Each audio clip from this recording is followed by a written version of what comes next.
Listo, muy buenas tardes. El día de hoy vamos a hablar acerca de cómo elegir la terapia de reemplazo renal en la UCI. Mi nombre es Natalie Chavarriaga Ruiz, soy residente de nefrología pediátrica de la Universidad de Antioquia y en este momento estoy con el docente John Freddy Nieto, que es internista nefrólogo del Hospital Pablo Tobón y docente de la universidad. Entonces, como sabemos, la lesión renal aguda es una patología que se asocia con alta mortalidad en los pacientes críticos y la terapia de reemplazo renal aguda nos va a dar un soporte en todos estos pacientes que tienen falla multiorgánica y una lesión renal aguda. Las terapias de reemplazo renal continuas, como ya lo veníamos diciendo en la charla anterior, son modalidades que se usan específicamente en pacientes que están hemodinámicamente inestables. Y hablando acerca ya de la estadística y de la incidencia del uso de estas terapias por secundaria lesión renal aguda, es del 10% por año y la mortalidad de estos pacientes que tienen una lesión renal aguda, CADIGO 3, y que llegan a requerir este tipo de terapias es de aproximadamente un 60 al 80%. Existen muchos factores de riesgo que te pueden llevar a requerir esta clase de terapias, como por tener una lesión renal aguda, como una edad avanzada, género masculino, raza negra, falla cardíaca descompensada, una cirugía cardíaca, una falla hepática o estar en ventilación mecánica. De las modalidades, como veníamos diciendo, existen varias. Existe la terapia renal, de reemplazo renal continua, la prolongada intermitente, que son las SLED que veníamos hablando anteriormente, y la hemodiálisis intermitente convencional. Entonces, como para que tengamos en cuenta cuáles son las diferencias, primero que todo, todas usan un circuito sanguíneo extracorpóreo y ellos son relativamente similares.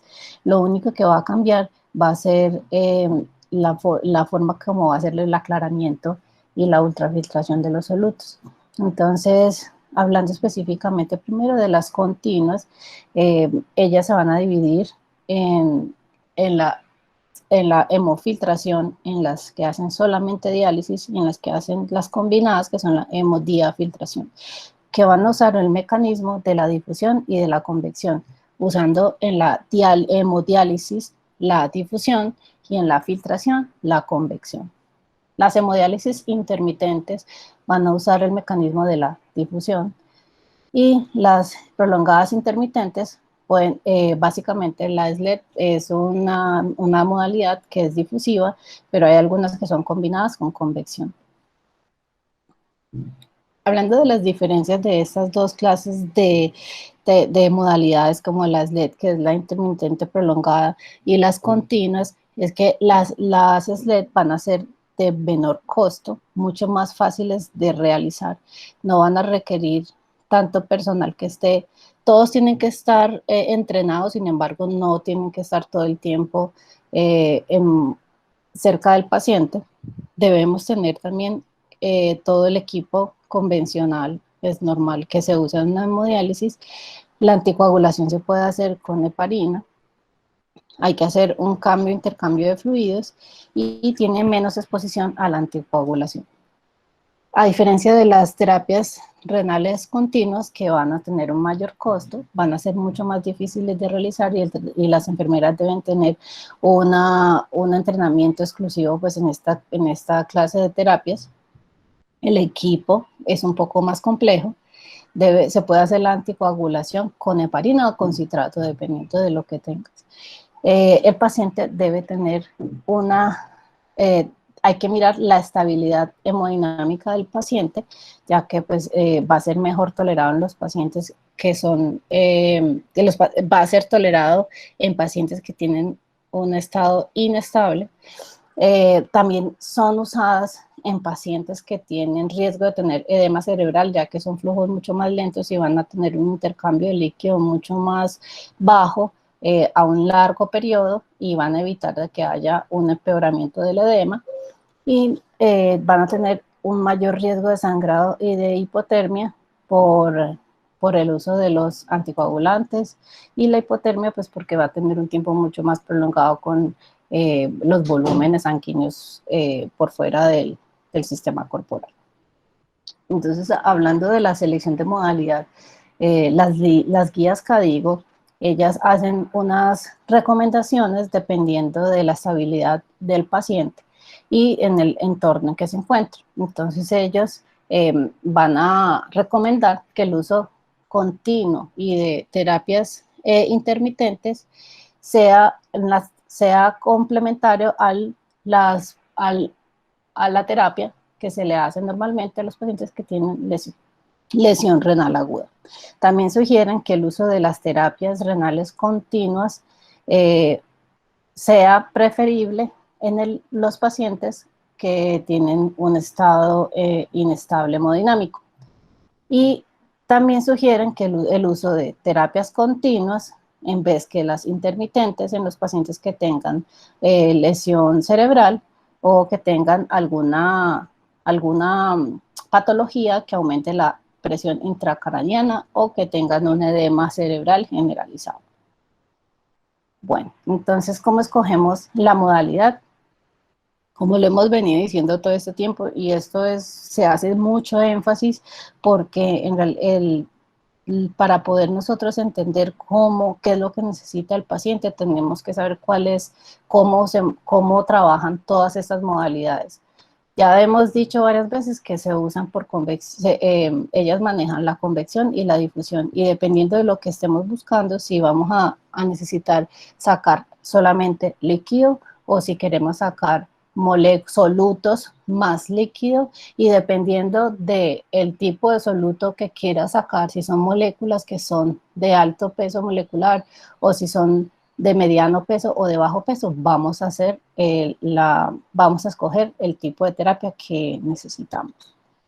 Entonces, si queremos manejar el volumen extra, se usa en las terapias de reemplazo renal continua el método de Scoop, que es Slow Continuous Ultrafiltration, donde vamos a sacar lentamente el líquido, y ya lo voy a mostrar en la diapositiva que más adelante.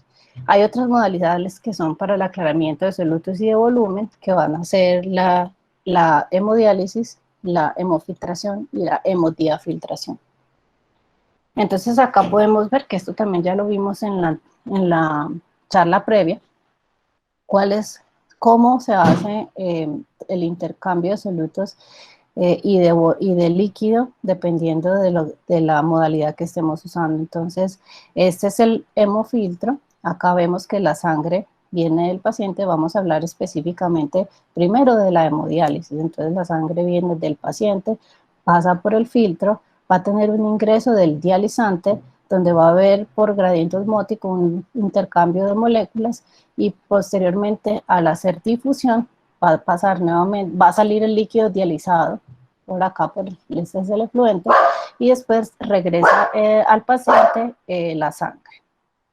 Acá vemos la hemofiltración, donde sale la sangre del paciente, pasa al hemofiltro, y este no va a requerir un líquido dializante. Sin embargo, podemos hacer un recambio de líquidos, el cual se puede realizar prefiltro o postfiltro. Y todo esto va a depender pues, de lo que nosotros decidamos en el momento de formular la diálisis, y dependiendo de lo que estés buscando.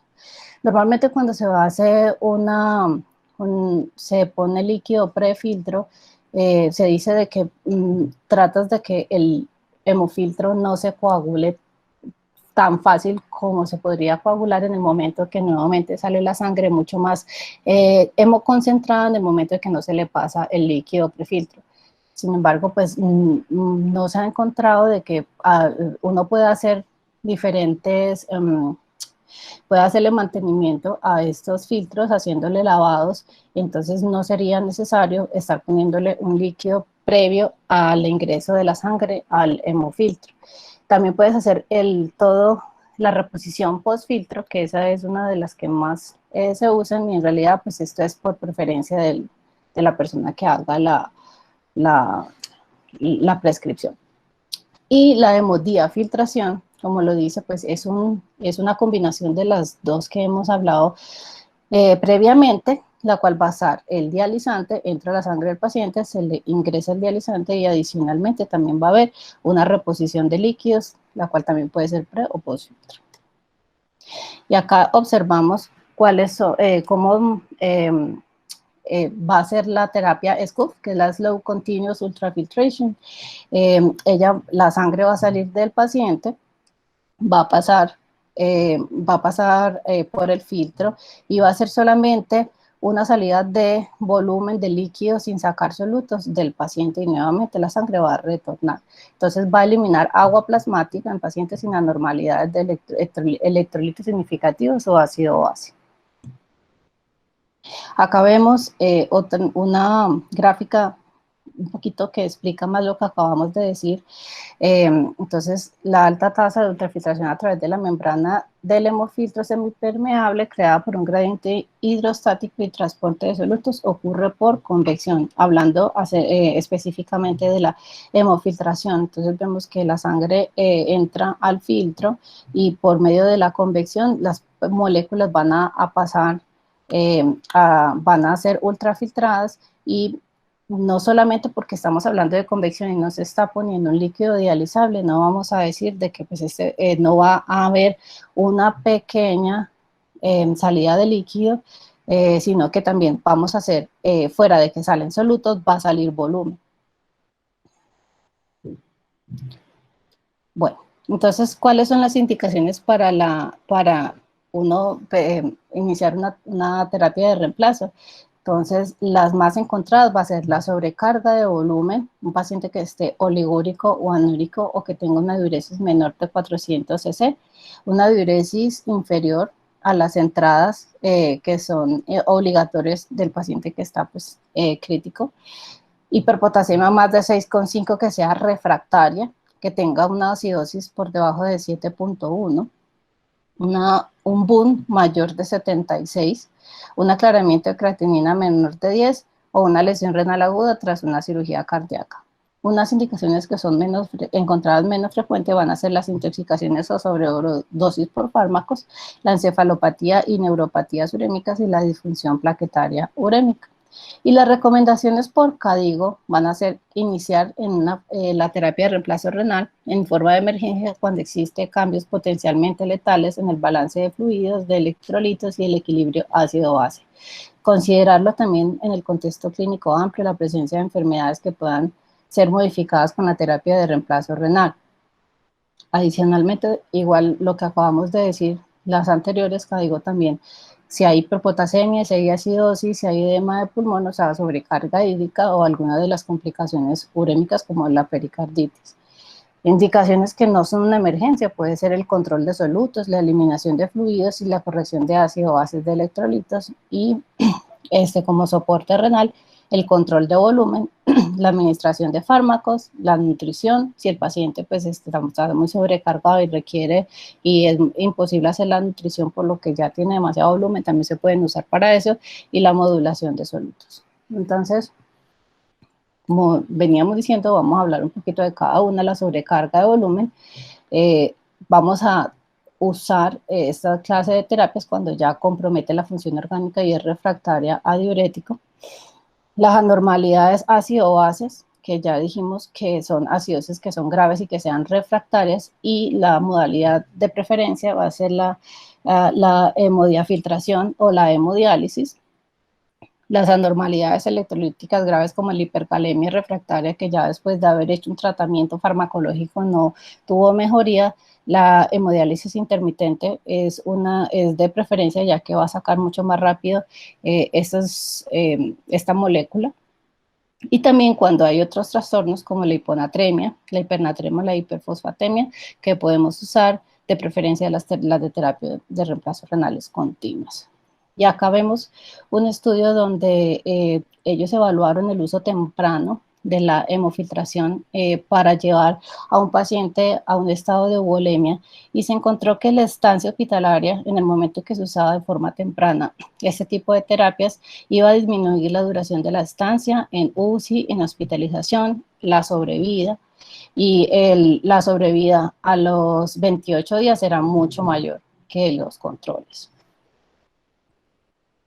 También tenemos que tener en cuenta que en el momento que un paciente tenga uremia o vasodemia, sobre todo cuando tenga ya las complicaciones que las dijimos que era la endocarditis, la pericarditis y la encefalopatía, perdón, eso es una indicación absoluta pues para hacer la hemodiálisis. Sin embargo, hay otros síntomas que se pueden encontrar previamente secundarios a la uremia que no son tan graves como esos, entonces uno puede pensar en esos pacientes que pueden estar sintomáticos pero que no son graves, usarlo de inicio profiláctico.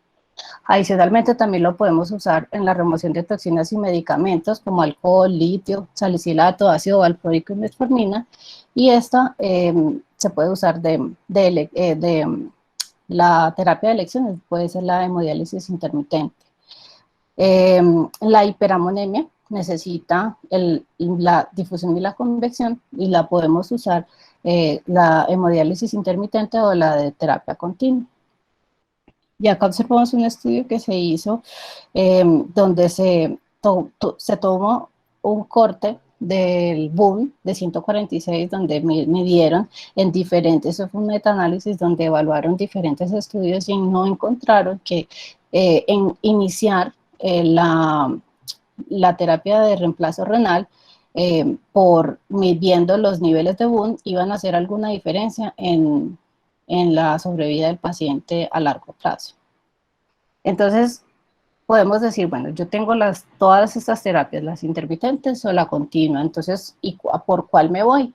Nos ha encontrado que escoger la terapia intermitente a preferente que la continua o al revés, tenga algún cambio en la mortalidad de los pacientes. Y se han hecho muchos estudios donde sí podemos observar la mortalidad, comparándola con las dos, va a ser muy parecido.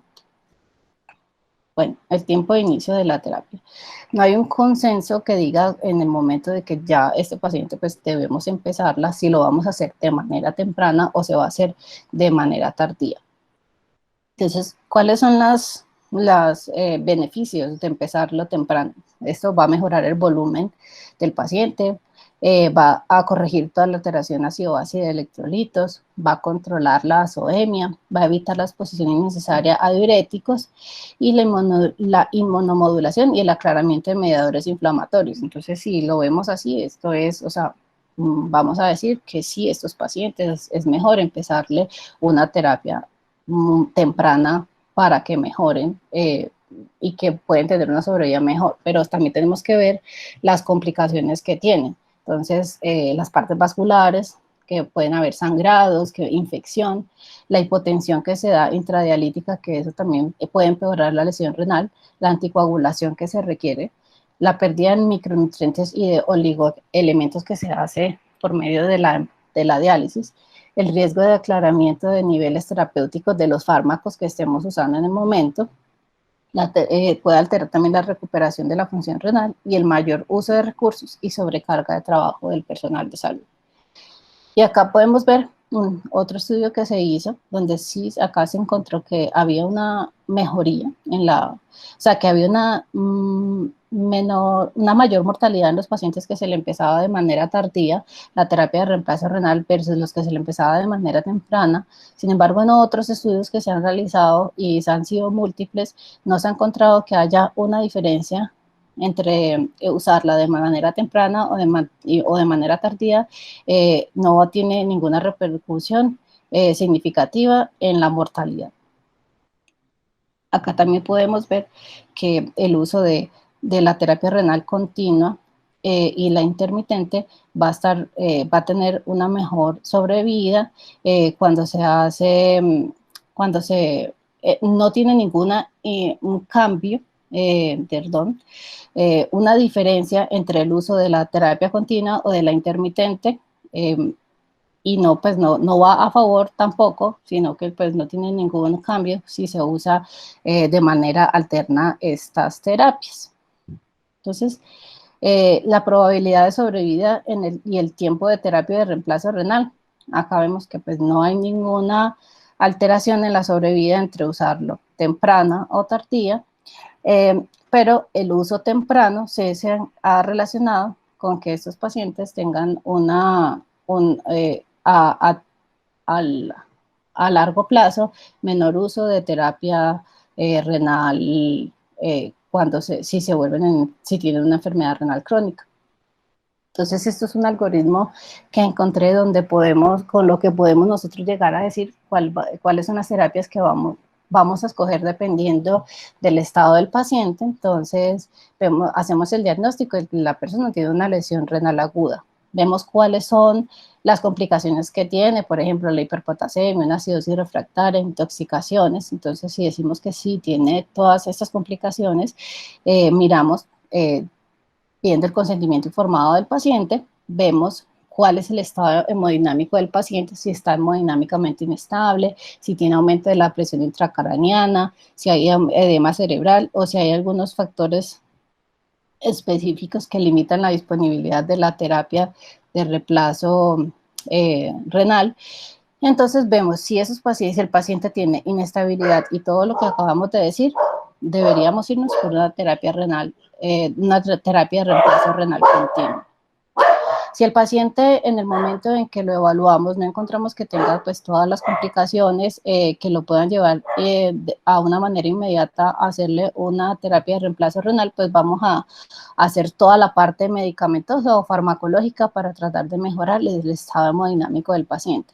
Y a pesar de hacerle todo el manejo médico farmacológico no hay una mejoría, volvemos otra vez nuevamente a este lado del algoritmo a ver si el paciente, pues obviamente si acepta el uso de la terapia de reemplazo renal e iniciársela dependiendo de las características que tenga el paciente en ese momento. Entonces podemos ver de que no es como una camisa de fuerza, es decir, me voy solamente con este tipo de terapia, sino que esto va a variar dependiendo de la estabilidad que tenga el paciente. Bueno, ese es otro estudio donde se evaluó cuál era